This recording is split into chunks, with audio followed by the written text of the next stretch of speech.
안녕하세요. 반갑습니다. 저는 백예인이고요.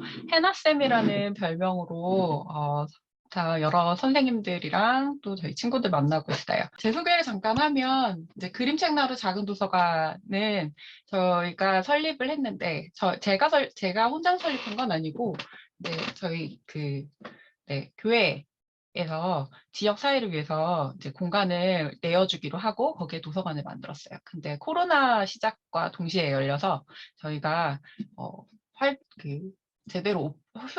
제대로 개관을 하지는 못해갖고 지금까지 좀 휴가 상태로 있고 제가 교육협동조합에서 영어 담당을 했었고요. 그리고 통역이랑 그다음에 국제학교 자격증도 가지고 있고 태솔은 이제 외대에서 했죠.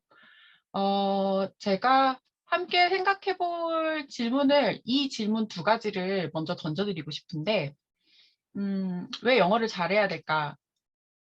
이것은, 아이에게 동기부여하는데, 그리고 아이가 아니더라도 본인에게 동기부여하는데 굉장히 중요한 질문이 될 수 있어서 이 질문을 드리고, 또 하나는 아이에게 기대하는 영어 수준. 이 부분에 대해서는 잘 생각을 안 하세요. 우리 아이가 영어를 잘했으면 좋겠다. 이렇게 생각하시죠. 그냥 대부분은 원어민처럼 잘했으면 좋겠다. 그런데 그건 너무 막연하고, 너무 폭이 넓죠. 그래서 아이에게 기대하는 영어 수준을 생각하지 않으면 아이한테 무턱대고 요구하는 게 너무 많아져요. 그래서 현실적으로 내가 아이에게 기대하는 영어 수준을 현실적으로 생각해 보시고 그거를 정립을 해두면 어느 정도는 아이한테 요구하거나 아이를 바라보고 아이의 영어 실력이 늘어나는 것이나 이런 것들을 볼 때 조금 더 여유롭게 갈 수 있어요. 그래서 이 두 가지는 한번 먼저 생각해 보시라 질문을 던졌고요. 오늘 나눌 얘기는 이렇게 세 가지예요. 영어를 언제 시작해야 될까? 어떤 방식이 효과적일까? 그리고 어떻게 시작할까? 첫 번째로 이제 말씀드리면 언제 시작해야 될까? 이 얘기는 전 이제 답정 넣으니까 10살에 시작해도 됩니다. 이렇게 되겠죠? 제목이 10살에 시작해도 된다고 했으니까. 근데 지금 우리나라는 유치원도 모자라서 이제 태교부터 영어로 해야 된다는 그게 됐어요. 근데 왜 이렇게 되었을까를 생각해 보면 결정적 시기라는 가설 때문이거든요. 이 가설은 아마 한 번씩은 들어보셨을 거고, 사실 영어 유치원이라고 하는 그 영어 유아 학원이나 대부분의 학원들을 가면 이 얘기를 안 하지 않아요. 다 항상 이 얘기를 해요. 결정적 시기 가설이라는 거는 언어를 습득할 수 있는 특정 시기가 있다. 이렇게 얘기를 하는 거죠. 그래서 요 시기, 만 0세에서 15세를 넘어가면, 그러면 언어를 제대로 배울 수 없다. 그래서 어릴수록 더 언어를 잘 배우니까 어릴 때 해야 된다. 이제 이렇게 얘기를 하는 거예요. 어, 근데 이 가설에 주장한 사람들이 증거로 이 진이라는 사례를 들어요. 진이라는 아이가 있었거든요. 이 아이는 태어나서 13년간 고립이 되어 있었어요. 사람들이랑 단절돼 있다가 13년 뒤에 구출이 돼요. 구출이 되고 나서 사람들이 얘에게 말을 가르치죠. 말을 가르치는데 말을 거의 못 배우는 거예요. 언어를. 그러면서 이 결정적 시기 가설이 더 이렇게 힘을 얻게 되죠. 이런 사례가 있으니까. 근데 결정적 시기 가설이 나왔을 때는 이미 지금부터 60년도 훨씬 넘었거든요. 60년 이전이고 그때는 뇌과학이 발달하지 않았을 때예요. 그러니까 뭐 지금처럼 뇌를 이렇게 보고 사진으로 보고 어느 분야가 활성화되는지 왜 활성화가 안 되는지 뭐 이런 것들을 전혀 볼 수가 없는 거잖아요. 가서 진짜 추측을 하는 건데 뇌과학이 발달되면서 이 문제가 있었다는 걸 발견하게 돼요. 그러니까 고립이 되면 뇌라는 거는 상호작용을 통해서 계속 발달을 하게 되는데 특히 언어 발달하는 부분이 더 그렇거든요.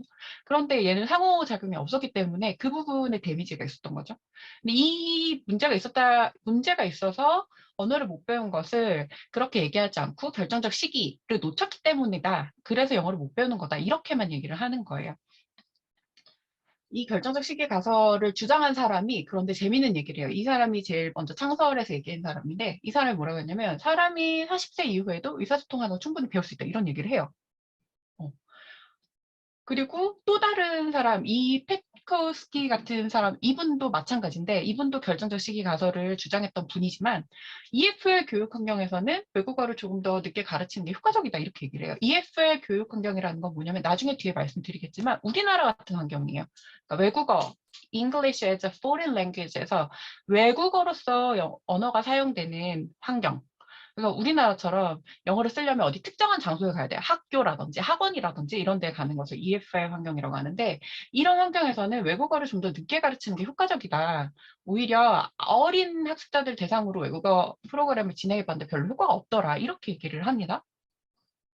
중요한 거는 여기서 EFL 교육 환경이라는 거예요. 일단 기억해 두시고 노암 촘스키라는 사람은 많이들 들어보셨을 거예요. 그렇죠? 근데 이 노암 촘스키가 뭐라고 얘기했냐면 이 사람은 그 결정적 시기를 뒷받침하는 주장을 한 사람인데 이 사람이 얘기했던 거는 우리 뇌에는 언어를 배울 수 있는 특별한 장치가 있다. LAD라고 하는 특별한 장치가 있는데 그 장치에 의해서 우리가 언어를 배울 수 있다. 이렇게 얘기를 하거든요. 그런데 이분이 뭐라고 했냐면 인간은 이 신비로운 언어 능력을 가지고 있는데 동기와 환경을 만들어주면 작동한다. 그러니까 이 사람이 결정적 시기를 얘기했음에도 불구하고 동기와 환경을 만들어주면 이게 작용한다라는 얘기를 해요.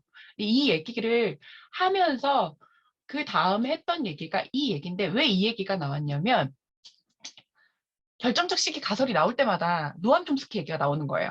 노암 촘스키, 당신이 결정적 시기 주장했잖아. 그러니까 우리나라에서 지금 아이들이 더 어릴 때 그 결정적 시기에 영어를 배워야 된다고 난리도 아니야. 이런 얘기가 나온 거예요. 이게 노암 촘스키 귀에 들어갔어요. 그러니까 노암 촘스키가 그 얘기를 듣고 아예 딱 잘라서 이렇게 얘기를 한 거예요. 한국에서 영어를 배우는 학생들에게는 동기와 환경이라는 이거만 제대로 해주면 그러면 영어를 배울 수 있다. 근데 그 시기가 만 9세에서 10세가 효과적일 것 같아. 라고 이렇게 얘기를 해요. 그러니까 이분들도 결정적 시기라는 걸 얘기를 했지만 아주 조기라고 못 박지 않는 거예요. 그리고 심지어는 40세 이후에도 가능하다. 이런 얘기를 하신다는 거죠. 이번에는 반대로 지금까지는 이제 결정적 시기 가설을 주장했던 사람들의 얘기인데 반대 얘기를 들어볼 거예요. 최근에 그러니까 뇌과학이 발달하고 최근에 이제 제2외국어를 습득하는 그 과정을 연구한 연구들이 굉장히 많은데 그 연구들에 의하면 결정적 시기 가설이 맞지 않는다, 들어맞지 않는다 이 얘기들을 많이 연구가 나왔거든요. 이 기니스라는 사람은 이런 주장을 했습니다. 어른이 되어서 이민한 사람 3분의 1이 원어민 수준의 영어를 구사하더라. 그러니까 이민한 사람들을 연구를 한 거예요. 어른이 돼서. 20살 이후에 와서 한 사람 중에 3분의 1이 원어민 수준의 영어를 구사한대요. 만약에 결정적 시기 가설이 있다면 그럼 20살 이전에 온 사람들이 아니잖아요. 그러면 3분의 1이 원어민 수준의 영어를 구사한다는 거는 너무 많은 숫자인 거죠. 근데 이 사람이 결정적으로 보니까 이 어른이 돼서 이민한 사람이 원어민 수준의 영어를 구사하는 사람들을 보니 이 사람들은 얼마나 많이 영어를 잘 배웠느냐. 이거에 따라서 언어의 수준이 달라지더라. 그러니까 시기가 문제가 아니라 교육량이 얼마였느냐. 교육량에 따라서 수준이 달라진 거지 시기가 결정적인 요인이 아니다. 이렇게 얘기를 했고요. 그리고 이 제임스 플레이게라는 사람은 캐나다에서 연구를 했는데 재밌게도 탈북민들, 그러니까 우리랑 똑같은 한국인이죠. 네. 탈북민들을 대상으로 그 연구를 했어요. 아이들이랑 탈북 아이들이랑 탈북 어른들이랑. 근데 제가 이제 저희가 탈북민들을 많이 만나거든요. 탈북민들 영어 교육을 많이 했는데 탈북민들이 거의 알파벳 겨우 알고 오시는 분들이 대부분이에요. 영어를 진짜 모르세요. 한국에 와서 고생을 많이 하시는데 외래어가 너무 많기 때문에 그러니까 뭐 쉬운 아주 쉬운 뭐 포크, 냅킨 뭐 이런 단어들, 헤어샵 이런 단어들 하나도 모르시거든요. 그러니까 정말 영어를 아예 모른다고 보시면 돼요. 이 탈북 아동이랑 성인이랑 둘 다 영어를 모르는 상태에서 나이만 지금 차이가 있는 거잖아요. 동일하게 이 사람들이 데리고 언어를 가르쳐요. 근데 결과가 뭐였냐면 성인과 아동의 차이가 결정적 시기 때문에 차이가 생긴다라는 가설을 맞지 않아 이런 결과가 나온 거죠. 그러니까 나이 가지고 나이 때문에 언어를 배울 수 있고 배울 수 없고 이런 차이가 생기지 않는다. 다른 요인들이 있다. 차이가 있다면. 이 켄지 하쿠다 교수 같은 경우는 우리나라는 아니지만 이 다른 이제 중국이나 스페인기 이민자들을 연구를 했어요. 근데 이 사람들이 일정 시기를 지나서 언어 학습 능력이 떨어진다고 주장하는 결정적 시기를 가설을 뒷받침하는 증거는 찾지 못했다. 이렇게 얘기를 하고 대신 뭐라고 얘기했냐면 우리가 나이가 들면 여러분들 나이가 들면 운동할 때 똑같은 운동을 배울 때 어린 아이들이 배우는 속도만큼 우리가 그 빠르게 운동을 배우진 못하잖아요. 그렇게 그러니까 우리가 신체적인 능력이 떨어지는 것처럼 언어를 배우는 능력이 좀 떨어지는 거지 이게 시기가 지났기 때문에 못 배우는 게 아니다 이런 얘기를 해요. 그러니까 나이가 들면서 능력이 조금씩 퇴화해서 그런 거지 시기가 문제가 아니다 이제 이 얘기를 한 거죠. 이병민 교수라는 분이 이제 서울대 영어교육과 계시는데 이분이 적개교육을 얘기하세요.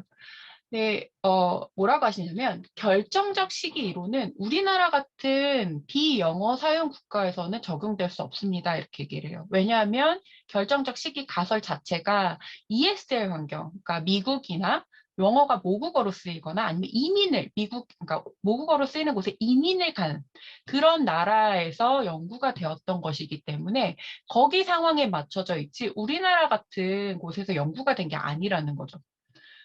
그래서 여기 보시면 우리나라에서 적용해서 효과를 보았다는 학문적 증거는 없다. 학문적 증거는 없다. 이렇게 얘기를 하십니다. 이분은 서유원 교수님이라는 분이 계신데 이분이 세계적인 뇌과학자예요. 근데 이 뇌과학에 의하면 뇌가 발달하는 단계가 있는데 언어가 발달하는 뇌는 만 6세 이후예요.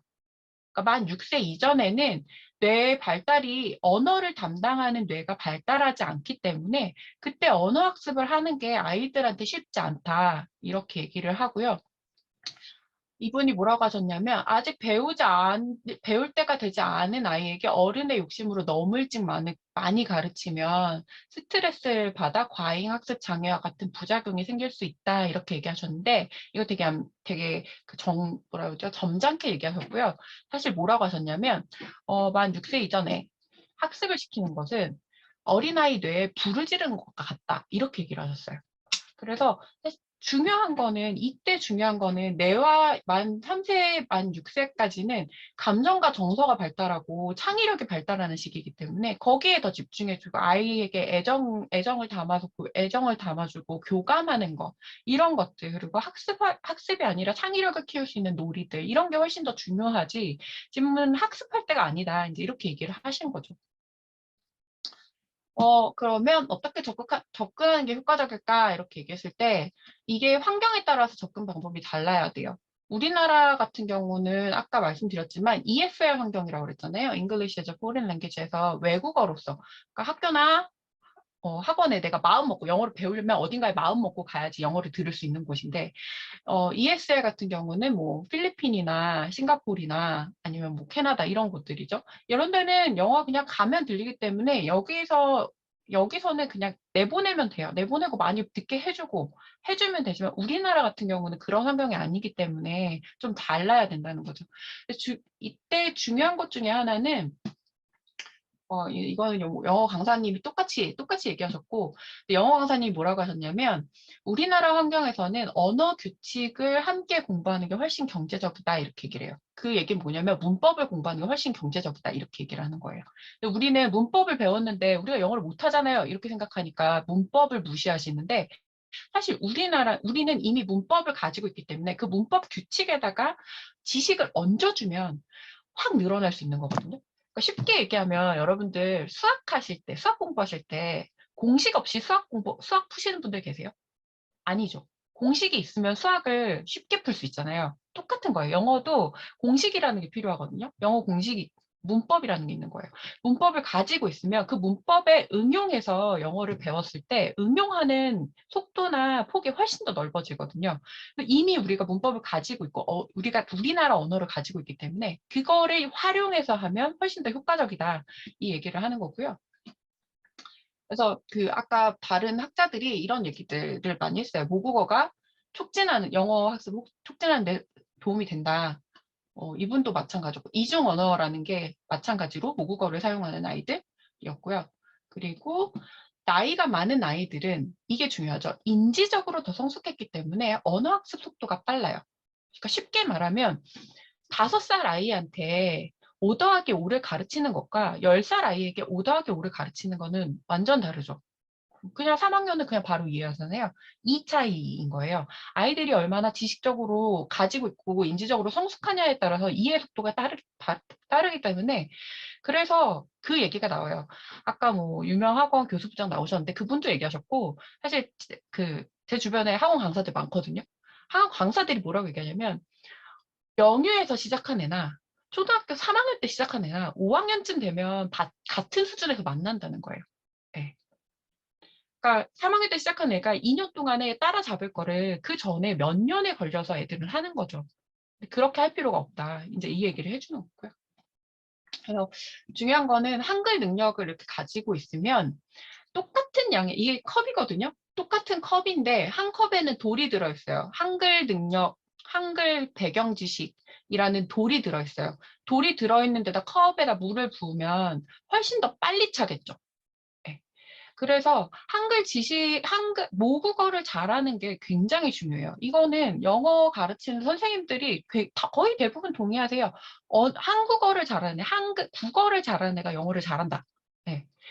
그리고 배경 지식이 많을수록, 그러니까 모든 어휘를 모르더라도 우리가 배경 지식이 있으면 대충 이게 이 내용이겠거니 하는 부분들 있잖아요. 근데 언어는 그렇게 모호하게 배우는 부분들이 훨씬 더 많거든요. 배경 지식을 가지고 있는 거, 이게 중요하다. 이걸 하기 위해서는 결국 풍부한 우리말 독서 능력, 독서 경험을 많이 늘려줘야 된다. 초등학교 이전에 해야 되는 일은 사실 영어 한 단어를 더 가르치는 게 아니라 책을 많이 읽을 수 있게끔 아이에게 환경을 만들어주고, 그리고 아이에게 책을 많이 읽을 수 있게끔 습관을 만들어주는 거, 그게 훨씬 더 중요하다. 왜냐면 그 이후에 이제 저희가 할게 결국 영어를 배울 수 있는 건 책으로 할 수 있다. 이 얘기 말씀드릴 거거든요. 지금 이분 같은 경우는 스티븐 크랍센이라는 분인데, 크랍센이 언어학자세요. 언어학자로 되게 유명하신 분인데, 이분 연구를 하셨어요. 아이들이 어떻게 하면 영어를 배우는가. 그 미국에서 이제 그 이민 온 아이들, 그 다음에 이민 오지 않았어도 아이들이 이제 학년이 올라가면서 어떻게 얘네들이 언어를 배우는가, 이걸 봤는데, 결국은 책 읽기를 통해서 아이들이 언어를 확 배우더라. 책 읽기가 자기가 생각할 때는 유일한 방법이다. 이렇게 얘기를 하세요. 이분이. 읽기혁명이라는 책이 있거든요. 그 책 한번 읽어보시면 좋을 것 같은데, 그 책에서 유일한 방법이다. 언어를 배울 수 있는. 근데 특별히 아이들이 원하는 책을 마음껏 읽을 수 있게 할 때, 그때 영어를 능숙하게 구사하는 수준에 도달할 수 있다. 이 얘기를 하셨고요. 어떻게 시작할까? 저는 부모와 함께 그림책 읽는 거, 아이들한테 영어를 어떻게 시작할까? 이거는 부모와 함께 그림책 읽기를 말씀드리고, 아이가 없으신 분들은 자기 수준에 맞는, 자기 흥미가 있는 영어 책을 골라서 보시는 거, 원서 읽기. 네. 우리나라에서 할 수 있는 가장 경제적인 영어 학습 방법 중에 하나는 원서 읽기거든요. 우리나라 같은 데서. 네, 이제 특별히 부모와 함께 그림책 읽기를 제가 말씀드리는 거는 이게 왜 중요하냐면 1번 애착 관계를 만들 수 있기 때문이에요. 아이랑 애착 관계. 아까도 아이와 애착 관계가 되게 어릴 때 중요하다고 말씀드렸고, 사실 이 애착 관계가 있어야 영어 그림책을 읽는 것이, 그게 결국은 나중에 다 영어로 이어질 건데, 애착 관계가 엄마 아빠와 형성되었을 때, 이게 엄마 아빠가 나에게 시간을 써서 나에게 관심을 보여주는 시간이 있거든요. 그림책을 읽어준다는 거는 아이들한테는 그런 시간인 거예요. 그때 아이들은 즐거움을 느끼고 이게 학습이 아닌 거예요. 그래서 영어에 대한 거부감이 사라져요. 어, 나중에 말씀드리겠지만, 어, 제가 아이들 수업을 하는데 저한테 오는 아이들 다 영어 거부했던 아이들, 아니면 영어 관심 없던 아이들, 뭐 학원 다녔다가 때려친 아이들 뭐 이렇거든요. 근데 얘네들이 영어 그림책 수업을 저랑 하는데 30주 이렇게 해요. 왜 그림책으로 했을 때 그림책은 너무 재밌거든요. 애들이. 책 자체가 이야기가 주는 효과가 있고. 그래서 즐거움일 때 이게 계속 가능한 거예요. 지속 가능한 일이에요. 그래서 부모님들이 책을 읽어주는 게 굉장히 중요해요. 근데 부모님들이 이제 내가 영어를 못하는데 책을 읽어줘도 되나요? 뭐 이런 고민들 많이 하시는데요. 이거 다 동영상에 있어요. 유튜브에 요즘에 읽어주는 거 다 있고 그 읽어주는 방법 찾는 것도 제가 책에 다 써놨어요. 그래서 보시면은 다 찾으실 수 있어요. 네. 이 부분이 항상 얘기가 나와서 그렇게 중요하지 않다. 부모의 억양이나 발음이 사실 엄마가 읽어주는 거 되게 좋거든요. 발음이 나쁘다고 해도 엄마의 발음에 그렇게 아이가 영향을 많이 미치지 않아요. 받지 않아요. 왜냐면 우리 아이들이 듣는 그죠? 음원, 그다음에 원어민들이 읽어주는 것들, 그 자료들이 훨씬 더 많기 때문에 엄마가 읽어주는 건 기껏해 하루 30분 이내란 말이죠. 그게 그렇게 영향을 미치지 않고 엄마가 자신이 없으시면 동영상 유튜브에서 동영상을 같이 보시면 돼요. 동영상 같이 틀어놓고 아이한테만 보라고 하지 마시고 같이 보시는 게 초기에는 굉장히 중요해요. 그러니까 아이가 어느 정도 읽기 독립을 하고 나면 아이가 혼자서 할 수 있지만 그 전에는 엄마가 같이 해주는 거 그게 애착 관계를 위해서 되게 중요한 거라고 말씀드리고 싶고, 효과적인 방법은 저는 한글책 많이 읽혀주시라. 근데 제가 제 책에 이제 쌍둥이 책이라고 많이 써놨는데, 쌍둥이 책이 그 영어 원서와 번역본, 한글로 번역된 거, 이 두 가지를 쌍둥이 책이라고 하거든요. 어차피 한글책을 읽혀줄 때, 그 영어로 번역되어 있는 책들을 미리 좀 보시고, 쌍둥이 책 리스트를 보시고, 이 쌍둥이 책들을 먼저 읽혀주는 거예요. 그러면 나중에 그 제목이 나왔을 그 똑같은 책이 나왔을 때 나 이거 봤던 책인데 이렇게 되거든요. 제가 쌍둥이 책 목록 200권을 제 책에 넣어놨어요. 그래서 초기에 볼 수 있는 책들은 거기서 보시면 그 책들 찾아보시면 훨씬 도움이 되실 것 같고, 그리고 소리 노출을 먼저 시켜주는 거. 그러니까 뭐 만약에 저는 뭐 아이가 10살이에요. 그러면 10살에 책을 읽어주면서 소리 노출 같이 가는 거거든요. 그러니까 그렇게 하시면 되고, 만약에 책 읽어주기 전에, 문자를 읽어주기 전에 뭐 9살, 8살 이때쯤에는 그냥 소리로 들려주시는 거, 아니면 동영상 짧은 만화들 하루에 뭐 한 20분 정도 보여주시는 거, 뭐 이 정도 하실 수 있겠죠. 문법이나 말하기 쓰기는 사실 읽기와 듣기가 됐을 때 언어라는 게 우리가 아이를 보면 아이가 처음에 태어나서 처음부터 말을 하진 않잖아요. 듣잖아요, 먼저. 한 2년 정도 듣고 나서 그다음부터 말을 하기 시작하잖아요. 똑같은 거거든요. 영어도 마찬가지. 듣기가 먼저 돼야 말하기가 되는 거고, 그다음에 읽기, 인풋이 돼야 그다음에 아웃풋이 나오는 거기 때문에 읽기가 돼야 쓰기도 돼요. 그래서 문법이나 말하기 쓰기는 사실 11세도 좀 빠르다고 생각하고요. 네, 좀 더 이후에 네, 고학년에 시작하시면 될 것 같습니다. 네, 중요한 것은 다른 게 아니라 동기라는 거, 시기가 아니고 동기라는 거. 네, 많은 분들이 동기를 얘기하시는데 왜 한국에서 우리가 동기부여하는 게 사실 쉽진 않거든요. 특히 어른들은 이제 맨날 영어 공부할 때 실패하잖아요. 우리 새해 되면은 새해 다짐에 항상 영어 공부 이렇게 있는데 안 되잖아요. 왜냐하면 동기가 확실하지 않기 때문이에요. 그러니까 정말 명확한 동기가 필요해요. 아주 뾰족한 명확한 동기. 근데 재밌는 거는 초등학교 3학년이 되면 아이들이 지금 저한테 오는 애들 중에 2학년, 3학년이 있거든요. 2학년 아이들과 3학년 아이들이 굉장히 동기부여가 잘 돼요. 왜냐하면 3학년에 영어를 해야 되거든요. 그래서 사실 10살이라는 그 적기가 굉장히 적기라고 저는 생각을 해요. 그때 시작하는 게. 그렇지만 여전히 고민들을 많이 하시죠. 제가 이렇게 얘기해도 정말 가능하냐 뭐 이런 얘기도 하시는데 어쨌든 제가 준비한 얘기는 여기까지이고요. 저한테 되게 그 격려가 많이 되는 시간이었던 것 같아요. 네, 선생님들 여기 영어 가르치시는 선생님들 뭐 선생님들 계신데 또 경험하신 것들 이런 것들 얘기해 주셔서 너무 감사하고 어, 영어가 저는 이렇게 친구라고 계속 우리랑 평생 가는 친구라고 생각하거든요. 어, 그래서 뭔가 이거를 한 번에 정복하겠다 이런 거는 사실 없는 것 같아요. 친구를 한 번에 확 사귀고 이런 건 아니잖아요. 그냥 꾸준히 이 친구랑 만나고 계속 그렇게 가는 건데 한국에서는 꾸준히 영어를 우리가 접하기 되게 어렵다, 쉽지 않다. 영어 환경을 만드는 거 쉽지 않다. 근데 가장 손쉬운 방법 중에 하나는 영어 원서를 보는 거. 원서의 수준과 내가 관심 있는 것만 잘 찾으면 원서 읽기 하는 게 생각보다 그렇게 어렵지 않을 수 있다. 이 말씀 드리고 싶고, 그렇게 해서 꾸준히 친구가 되어 가는 거? 네, 그렇게 친구가 되어 가다 보면 어느 순간, 정말 공부를 해야겠다는 마음이 들거든요. 그때 공부하시면 확 늘 거예요. 그러니까 영어 공부는 그렇게 하는 것 같아요. 그런 여기 계신 분들은 그냥 영어랑 좀 오래오래 친구가 되시는, 네, 그런 분들이 되셨으면 좋겠습니다. 네, 감사합니다.